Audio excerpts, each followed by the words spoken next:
Good afternoon all, welcome to the channel for today's video. Been a while, so there's been plenty to talk about in the international break, obviously mainly to do with one player which I'm going to cover a bit today. I've not talked about it publicly because I don't know enough about it and it's a bit of a minefield. Anyway, welcome to the channel. As I said, please don't forget to like, comment, subscribe, and let's get on with the video. So, Sandro Tonali. So we've got a big game tomorrow, Crystal Palace at home. My first game for 2 weeks. Last time out was the draw away to West Ham, in which a draw away to West Ham pre-game, I think would have been a decent result because, you know, there's a club on a bit of a high still after winning the European trophy last year. Excuse my hair, just come out of the shower. I'm thinning a bit as well. Anyway, they made a decent start to the season. They were one place above us, and we just completely emptied the tank against PSG. So it was always going to be a tricky game. It felt like 2 points dropped as opposed to 1 point gain because we were leading in the second half and then they scored so late on. But here we go. Crystal Palace at home. Time to get the ball back rolling, the ball back on track. Get the team back on track, I should say, ready in for the massive fixtures coming up against Dortmund and Manchester United in the Cups. But Sandro Tonali, so, as I said, I've refrained from speaking about it because there's been so much information, so many different stories, allegations. 1 minute it's online poker, next it's betting on legal betting sites, da-da-da-da-da. But what is been confirmed is the club made a statement on Wednesday. Sandro Tonali has admitted that he has a serious gambling addiction. He was betting on AC Milan games whilst he was playing, which then brings about some very shady questions about AC Milan and the transfer, which I'll get to shortly. But yeah, he was betting on, making bets on AC Milan games of which he was participating in directly. Now, I have limited sympathy. There's two ways to look at this. Limited sympathy because why? You've got all. I'm sure he was on a bloody good wedge at AC Milan. You know, obviously I don't know how much the Italians pay tax, but let's just say it's the same as in this country, which is what, 40%. Is it 40 or 60 or 50? Let's just say it's 50% tax. Just say he was getting, I don't know, minimum €100,000 a week. So that's 50,000. We're just like this hypothetical 50% tax. €50,000 a week, €200,000 a month. Do you need to be making bets? I don't know, but perhaps if it's the addiction problem. I've never had a gambling addiction. I've never had much luck with gambling. I'd never used to bet more than tenner anyway, really. And it's just not really my sort of thing. But it does seem odd. Why would you bet on your own team? Like, I don't know. If you were really hard up for money, it would make sense because then you could, like, maybe, I don't know, put a bet on himself getting a yellow card and then make sure he got a yellow card to get them more money. But he's not hard up for money, so I don't know. But on the other hand, on the other side, gambling addictions are a real thing, just like alcohol addictions, drug addictions, etc. So hopefully he gets the support he needs and look after him. I reckon it's going to be an 18-month ban reduced to 12 months.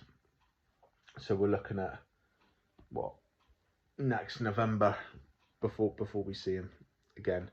But he is available for selection against Palace. So when does this ban come into place? I mean, the ideal scenario would be it would just be a heavy fine. You know, maybe a couple of €1 million fine, which he would pay over a certain period of time. But he is available for selection against Palace. I've just seen Eddie Howe's pre-match press conference talking about Sandro. He said he's been training well this week. He's keeping his emotions in check. He's still only a young guy. He's 23 years old. He's been a fully fledged adult for 5 years now. He's not that young, but I don't want to come across as too hard on Sandro, but yeah. Does it make sense to play him? I feel like if it was an away game, it would be a no. I think that Eddie is not gambling, but relying on the home crowd to give Sandro a bit of a lift, a show of support. I don't. If there are angry fans out there, which I wouldn't say I'm angry. I'm shocked, surprised, disappointed, and a bit deflated because they spent 50 odd million on this player. And we've had a couple of good games out of him so far.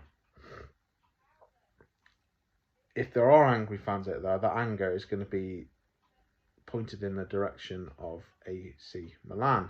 Because it does beg the question, does it all make sense now how he was there? I mean, they've got other quality players, like, is it Theo Hernandez, Rafael Leao.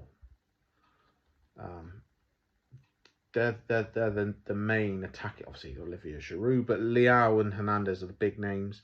And Sandro Tonali was that the one, because he was, Theo Hernandez is French, Rafael Leao is Portuguese. He's the Italian, the Rossoneri, the homegrown talent. He was going to be the captain of that team if he wasn't. I don't think he was the captain, but he certainly would have been if he wasn't already being groomed for that role. And it just come out of nowhere. I mean, Eddie said that he was, his first choice and all that, and it was a fantastic. To me, it come out of nowhere. It was surprising that how easy it was. Not a massive fee you'd expect for a young player who was under contract at his home club. You'd expect it to, to be a lot more than that. Now, the cynic in everyone is saying, now it all makes sense. If AC Milan knew that this ban was coming, they just cashed in while they could. Instead of having an integral part of their team sat on the sidelines not being able to play, they offloaded him to the first people who came in for him.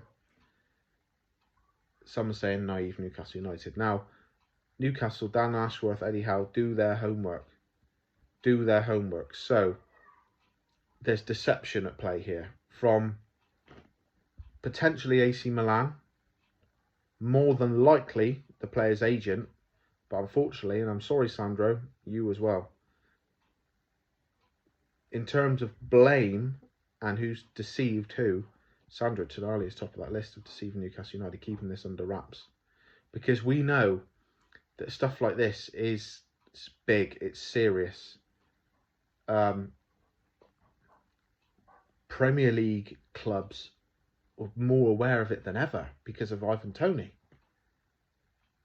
Hopefully, Sandro Tonali gets the same sort of ban that Ivan Toney did, because that is, the months are counting down, But I'm hearing up to 3 years. So Sandro,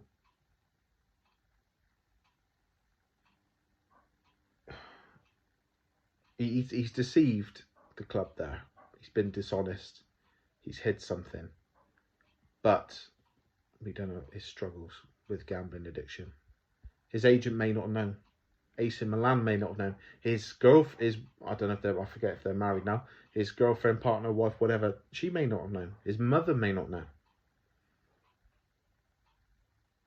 Perhaps it's something that Sandro had thought he'd overcome and left in the past that's reared its ugly head. Anyway, that's enough talking about that. We await to see what happens. Will he play tomorrow? I don't think he'll start. Although our midfield options at present are thin on the ground, I don't think he'll start. However, we'll see. Eddie will want to protect this player. He'll want to wrap him up in cotton wool in some respects in terms of outside criticism. Very on trend at the minute, the David Beckham documentary. Obviously this is nowhere near the criticism Beckham received for getting sent off against Argentina, but how Sir Alex and the Manchester United players built a fortress around Beckham within Manchester United, and any negative influences were seen off. it was very much a siege mentality. So we may see that same sort of thing from Eddie. Anyway, best of luck to Sandro Tonali. If he does play tomorrow, hopefully he plays well to take a bit of pressure off himself, because he's got enough going on in his head at the minute where if he puts another dodgy performance in, slightly lackadaisical, like he did against West Ham, that's just another thing, isn't it? Just another thing. But then again, this could explain some of his lackluster performances. Don't get me wrong, against PSG, I thought he grafted his arse off. Against Aston Villa, obviously, he was that world-class performance. But in the games against Brighton, West Ham, Liverpool, City, some of the lesser performances, Brentford, Burnley, he wasn't great. Against those teams, he's looked a little bit distracted. Could this be the explanation? Anyway, as I said, good luck to Sandro Tonali tomorrow. If you are playing, I hope you have the game of your life. We're behind you. I'm disappointed, but we'll support you. That's the sort of fan base Newcastle United fans are, truly. Anyway, thank you for watching the video. Like I said, if you've enjoyed it, please like, leave a comment, press subscribe, ring the bell. If you didn't enjoy it, thanks for your time anyway. Cheers now. See you later.